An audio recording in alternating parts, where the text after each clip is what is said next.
What is up, guys? Welcome back to the 40K Cafe, and today we're going to be talking about Constantine Valdor. That's right, the first Captain General and the first of the 10,000 of the Legio Custodes. He was the first leader of the Emperor's personal bodyguards. He fought alongside the Emperor and saw the end of the Unification Wars. He would go on and fight alongside the Emperor during the Great Crusade, reclaiming many of Terra's lost colonies. And of course, during the Horus Heresy, throughout seeing its climax to the end, him and all the 10,000 Legio Custodes would remain loyal, unmoved, and unwavering to the Emperor. It was said that Constantine Valdor was the epitome, the prime example of what it meant to be a Legio Custodes, one of the Emperor's faithful servants and guardians. His stature was held in such high regards and talked about in such a way that he was esteemed and put upon the same pedestal as one of the Primarchs. Ironically, though, Constantine Valdor's creation predates any of the Primarchs before, and thus many would address him as Primarch in all but name. Given his role to protect the Emperor, Constantine Valdor would look at conquest and dominion as petty side hustles and quests over his true sworn duty. Being the Captain General of the Legio Custodes and the personal right-hand bodyguard of the Emperor doesn't come without its political power and influence. But Valdor would never use any of these political powers or influence, seeing as, once again, he just saw it as something to be used on the side. He would never exercise his powers unless it would personally benefit the Emperor himself. Now, should anybody try to cross Valdor and his position, or that of the Emperor, then he would use that and more in order to go against that which endangered the Emperor of the Imperium.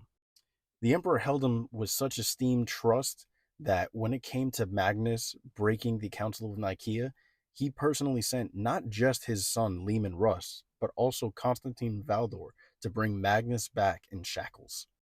Valdor would even go as far to say that Leman Russ wasn't needed and that he could have done it happily himself.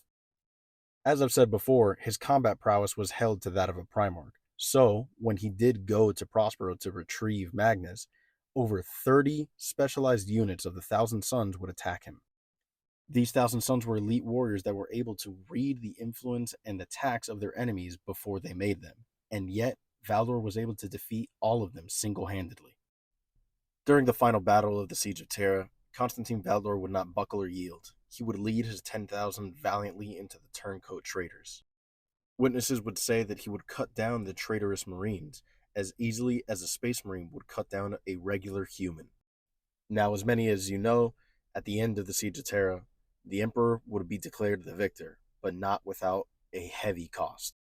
Valdor would be left grief-stricken at his failure to protect the Emperor. He would assist in bringing the Emperor back to the Golden Throne, putting him in place there, and then swearing a penitence that they would not leave the Emperor's side for the rest of time. Although the Emperor's loyalist sons would lead the Great Scouring in hunting down the remaining traitor forces within the sector, the Custodians, including Constantine Valdor, would take no part in it. In fact, it is sometime during this period that Constantine Valdor would resign from his position as the Captain General of the Legio Custodes. He would then become a ghost and disappear from Imperial records and history, taking only his armor and weapons with him.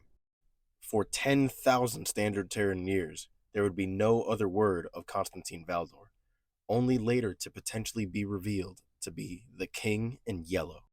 Constantine Valdor is such an amazing character. He's well written, and it's one of the things that I love about him because there's not a lot of Adeptus Custodes that have super in-depth lore to them and a fleshed out character. There's so many more stories of him that go into detail of how incredible of a character that he's fleshed out that I couldn't even begin where to start. It's part of what made him such a grandiose character. Thank you again for the question and for wanting more information, and let me know what you want to hear next, and follow for more.